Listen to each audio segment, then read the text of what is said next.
All right, camera, don't give me any problems tonight. Okay. Okay, we got anybody out there yet? Got the Sunday night Grant's shop going here live.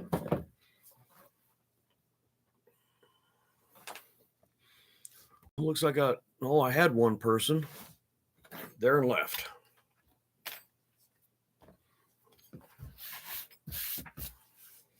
Okay, well, I'll get started anyway. Few of you may have seen my off-roading that I did with my turbine-powered F-16. That was not my fault. That right-hand turn off of the runway was due to these retracts. This is the offending landing gear here. This is the left main gear. I want to see if I can get it in the camera far enough, close enough, if it'll focus for me. Anyway, this pin is what guides the retract through this channel in here. See the channel? As that pin goes through that channel, that determines where this thing's going to rotate. So what happened is that any kind of movement at all, and you can see that movement right there. What happened is here I am, high speed, rolling down the runway, and it went from here to here. It kicked the rear end of the jet out, and we made a right-hand turn off the runway and into the dirt. It ripped off the nose wheel. Well, it ripped the mounts right out of the aircraft, shoved the intake into the dirt. The engine ingested a whole bunch of dirt. By the way, that's it right there. I've inspected the engine, and surprisingly, it looks like it survived. It rotates very freely. It doesn't have any nicks or dings in any of the intake. There's no rubbing between the intake and the compressor wheel.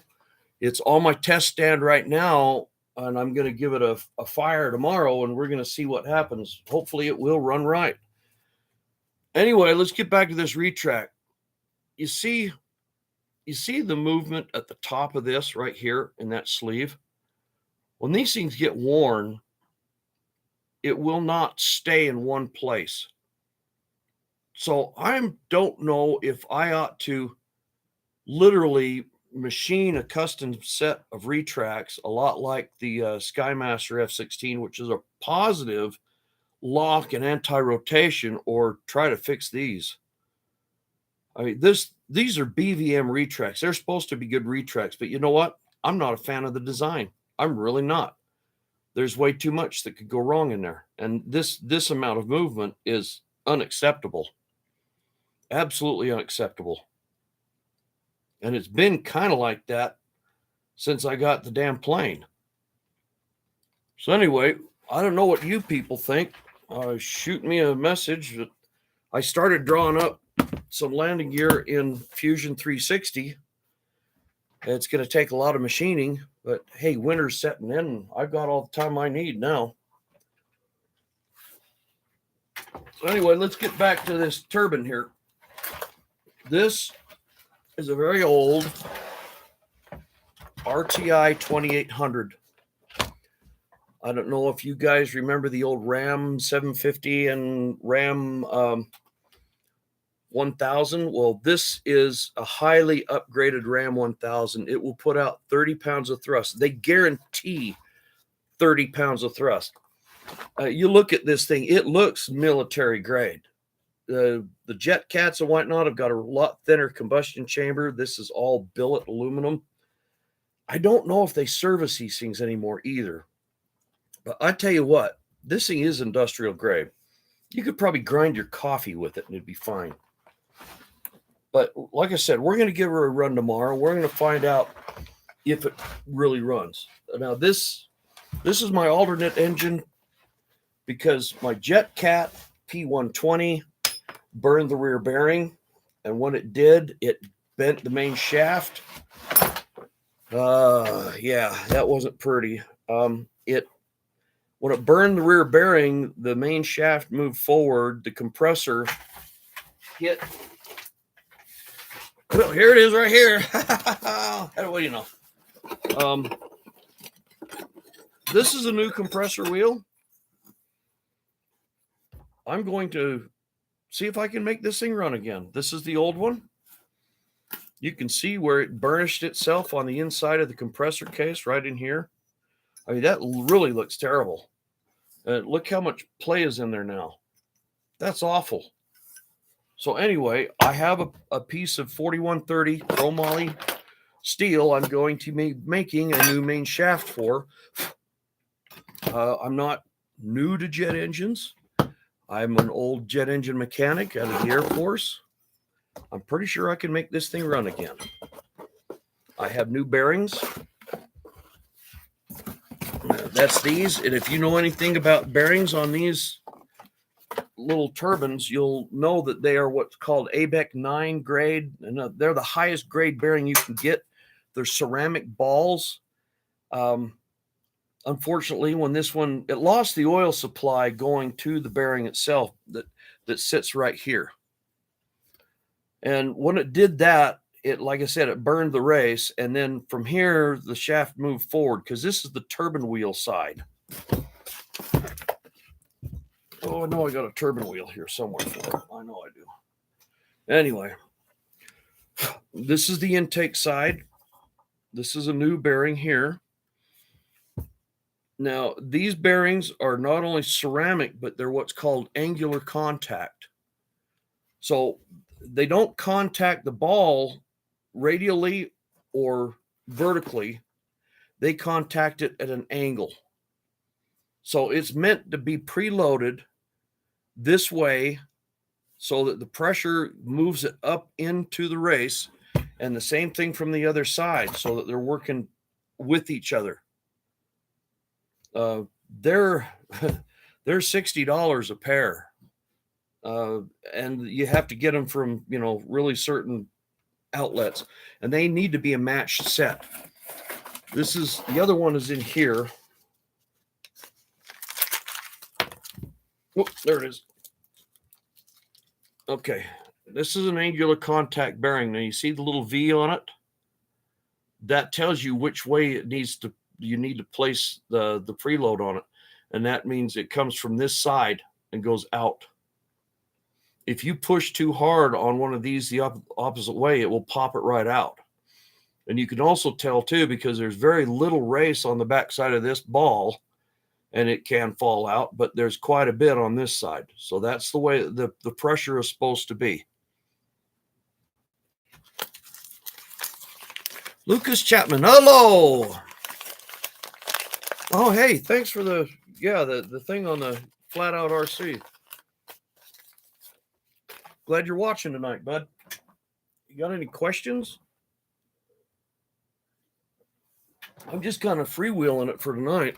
I really didn't have anything planned. I mean, I can always grab something. All right, I'll grab this. Okay. What is this? Well, this looks like a canopy mold. It's not quite finished yet. I need to put on another layer of high temp epoxy and finish fine sanding and polishing it so that when I lay up a canopy on this on a vacuum forming machine I'm going to build and document, then I will have F16 canopies that will fit 1/8, 1/7, and 1/6 scale. Well, what did you do in the kitchen, Lucas? You never mess with a woman when she's cooking. You know that. Anyway, this is made out of a good pine, a good clear pine without any knots in it. I don't know where I got this stuff, but man, it was like carving basswood. It was such a pleasure to work with. These strips here are going to get popped off, and it will be put on a piece of 1/4 inch plywood, and it'll sit it down on my vacuum forming table. My table will be 18 by 24 inches, so that should do the whole thing. The reason why I'm doing this is because my F16 fell off my bench and cracked the canopy, and then I went out and flew it. Big deal, cracked canopy, who cares? Well, the latching mechanism on this aviation design F16 didn't latch. the canopy departed the aircraft. Where? I have no clue. So, time to make a new canopy, or at least buy one. I looked everywhere for a 1/7 scale canopy. They just are not out there. Bob Violet has them listed for the 1/6 scale Skymasters, but it's back ordered. It's been back ordered for months. So I'm like, all right, fine. You guys are going to be that way. I'm going to make a mold. And if they come out pretty nice, I'll start offering canopies, because there's a lot of people evidently that want these canopies. They will come without the bracing so that you can cut them to fit.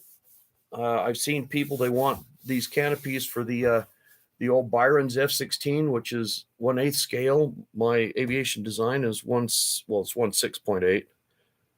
And there's a lot of those Skymasters out there too that every once in a while somebody needs a canopy. So stay tuned. I'll show you how I'm going to build this. I'm going to use some electric clothes dryer heating coils I got off of Amazon and a great big rheostat. I've already welded up the frames that will clamp the plastic in between, and I'll make the heat box, and the heat box will sit up high, and I'll just push it up over center springs. It'll heat up the plastic, and I can watch how much it droops. And then when it gets about right, and I've got a meat thermometer, I'm going to watch to make sure I don't overheat the plastic, because if you do that with polycarbonate, you'll end up with these little micro bubbles in there. Those bubbles are coming from the moisture that's inside the plastic, so you can't heat it up too fast. I found that out because I was trying to make them in my oven. I know you're like, ah, dude, you're weird. Let me show you one canopy I got molded. Yeah, you can see the little teeny bubbles in there. Now this is not off of this mold. This is off another mold. And I realized that every time I put the hot plastic on that mold, the epoxy resin I used would blister. That's why the high temp epoxy. And there's nothing in between, just the wood and the epoxy. That way there's no room for it to blister. But this is legitimate Lexan. If you buy Lexan off of Amazon, they're going to list it as polycarbonate. There's a lot of polycarbonates on there that are coming out of China. Don't buy it. That stuff is garbage. Along with a lot of guys like to use the PTFG. Yeah, one of those plastics. It's an acrylic, like plexiglass. I bought some, what I thought was a good value. The stuff turned white the minute I put any heat on it. Again, it was from China. Get brand name stuff. I've got some on the way, some that's the right size on the way. Hopefully in the next few weeks, I'll have this vacuum forming machine done. Hopefully my turbine runs. My F-16, it's looking pretty rough over there. Let me turn the camera around. You see the poor thing laying there like a big dead fish? Yeah, it really got busted up, but I can fix that. Most of that is cosmetic. There's really nothing structural. So I'm going to take the opportunity, though, to fix some things that's wrong with it. All right, you're probably thinking, all right, be back in a bit. Got to do some stuff. All right, come on back. I'll be here for a while. You guys are probably thinking, this guy's an idiot. He thinks he's going to make a main shaft for a jet engine. Well, let me put it to you this way. I'm a journey level machinist. I've worked on jet engines. I know what it takes. Balancing is going to be, shall we say, sticky. But I plan on suspending it in a magnetic field and spinning it to high RPM and see if it wobbles. And that will be the turbine wheel, compressor, and shaft all at once. And if it spins straight and true, then I don't think I'm going to have a problem. Not only that, but this compressor wheel was for a Dodge Cummins Turbo. It's got the same intake. You see how pretty that fits in there. It's got the same intake diameter. I'm going to have to do a little bit of clearancing, but not much. But it's bigger on the exhaust part. So you're like, oh yeah, beauty, dude. How the hell are you going to turn that down? Easy. I'm going to encase it in paraffin wax. I will put it on the shaft that I'm building for it, because guess what? This hole is bigger than this hole, which is fine, means stronger. But I will put it on the shaft that it's made for, and I will gently turn it down a few thousandths at a time until I get it right where I need it. And this is going to sit right here. So you can see it doesn't sit down in the way this one does. But I have fixed a couple of these, the old Ram 750s. They're really, balance is the key. Balance is the big issue. You really got to make sure they're correct. And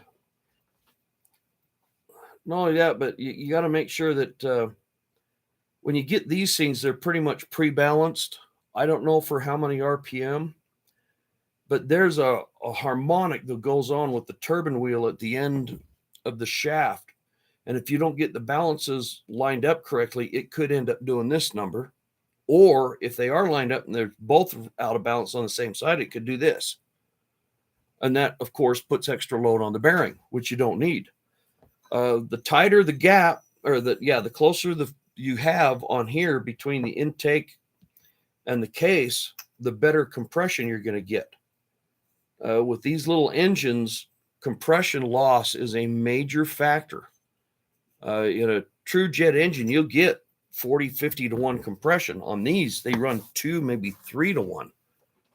So it's using more throughput for its thrust than it is for combustion.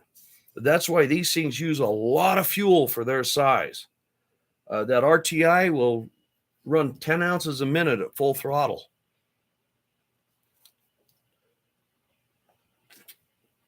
All right, who's the other one? Oh, just one person now. I got one thumbs up.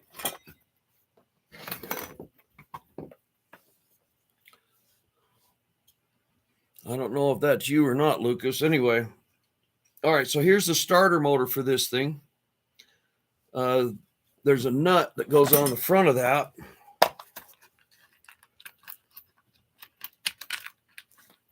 Right there. All of these are metric left-hand nuts. They're really not cramped on very tight. The turbine wheel is more of a press fit. But that hole you see in that nut, it plays an important part in it. This thing's getting dusty.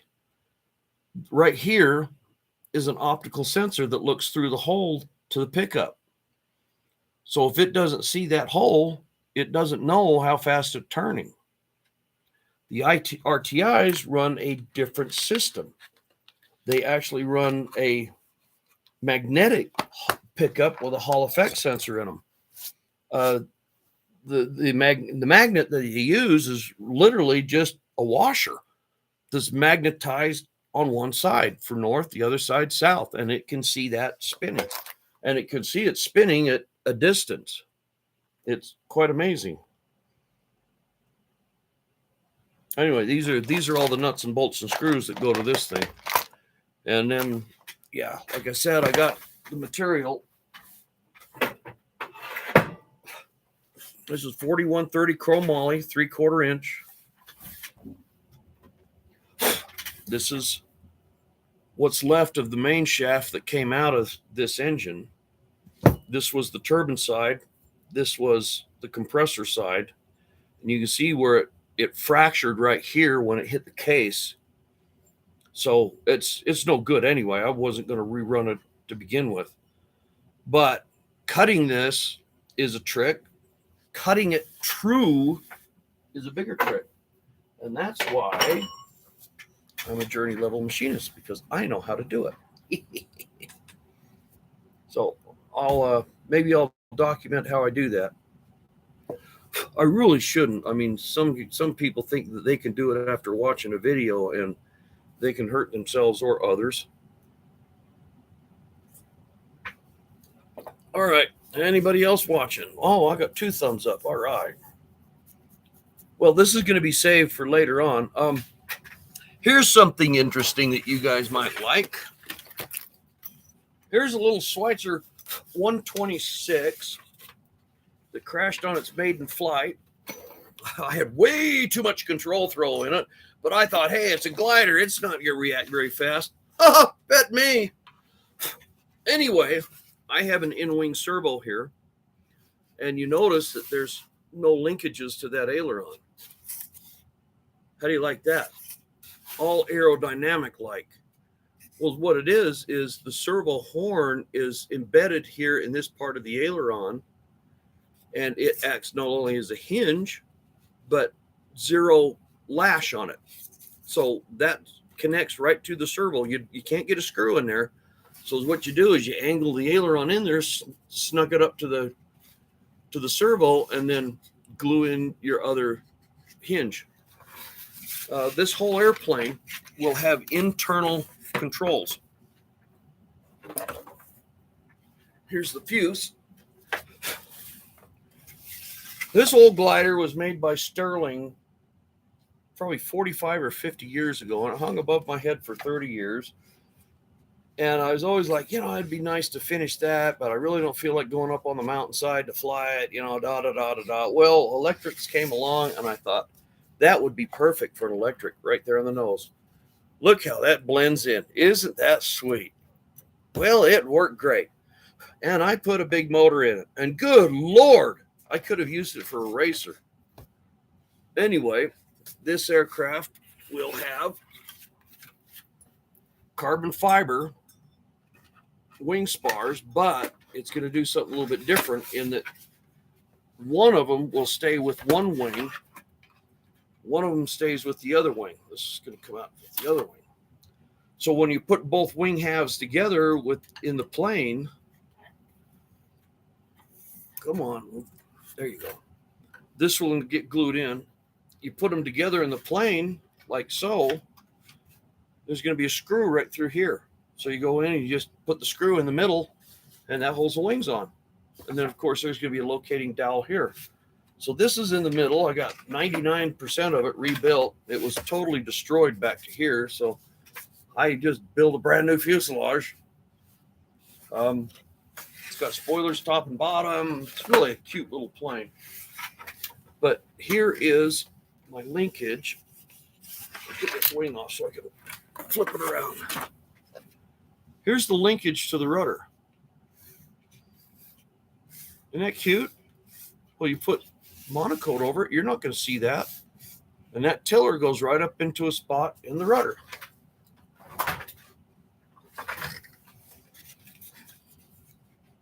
See that? Goes right up into that groove.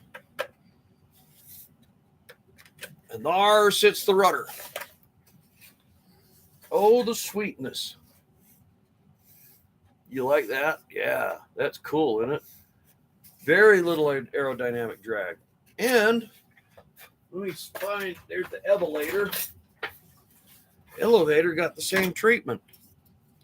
A little piece of copper tubing on the end of a wire soldered on there. That makes the bell crank. And then when I go to put it in there, this is going to be fun to try to show you guys. I don't know. Can you see that down in? Probably not. Down inside, there's a piece of nyrod, and I'll connect it here, and I'll slip it all the way in, and then this will just get glued right on here, and then that bell crank will sit. It will sit right underneath here. You won't see it, and it won't produce any aerodynamic drag. And then what you do is you just adjust it up here at the cockpit. Pretty slick, huh? So I got a little bit more work to do on the right wing. It destroyed the right wing, so I've got I had to rebuild it from about half the panel out. The left wing fared a little better, but not great. You can see the splice here. Underneath this is another piece of 16th inch balsa that runs this way. So that when you put the two pieces together and glue them down, you have structural rigidity throughout the leading edge of the wing. If you don't do that, this is going to part ways and your wing's going to buckle on you. So there's no buckling on this one. This will be fully aerobatic too. Now, spoilers. I know, spoiler alert. Hey, like that. There's a little servo in there. As it rotates, it pushes. It works better under its own power. It rotates like that, and there's your spoilers. And they're just clap shut with a rubber band. How do you like that? Sweet, huh? Yeah, that'd be a cute little plane. Anything else? Let's see. What else have I been working on? Not a whole lot, other than my beat up, destroyed F-16. A friend of mine has a big Stinger over here we've been trying to get finished, and we're putting the Ryobi Weed Eater engine on it. Honest to God, Ryobi Weed Eater engine, yes. We've converted it to RC. They're dirt cheap, and they're really easy to convert.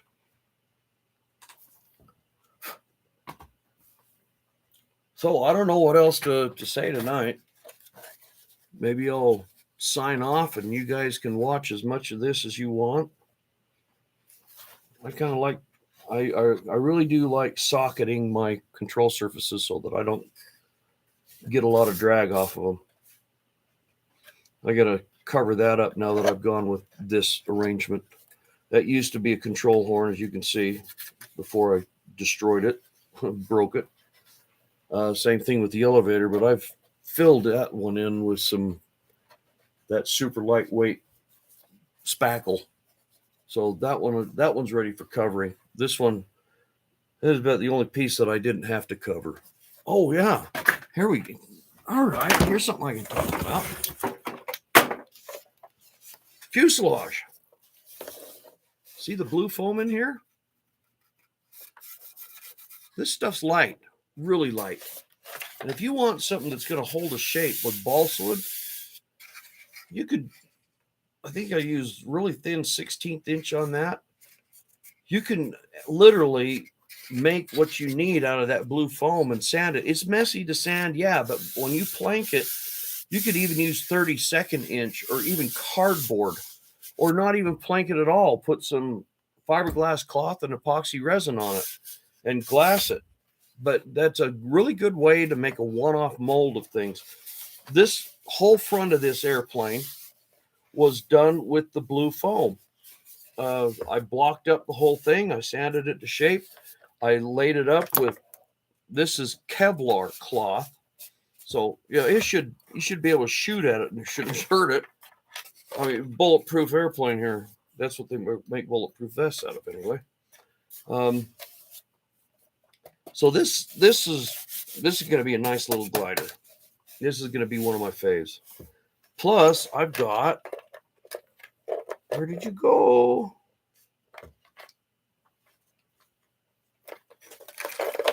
I know I've got it in here. Where is it? Maybe I don't have it in here.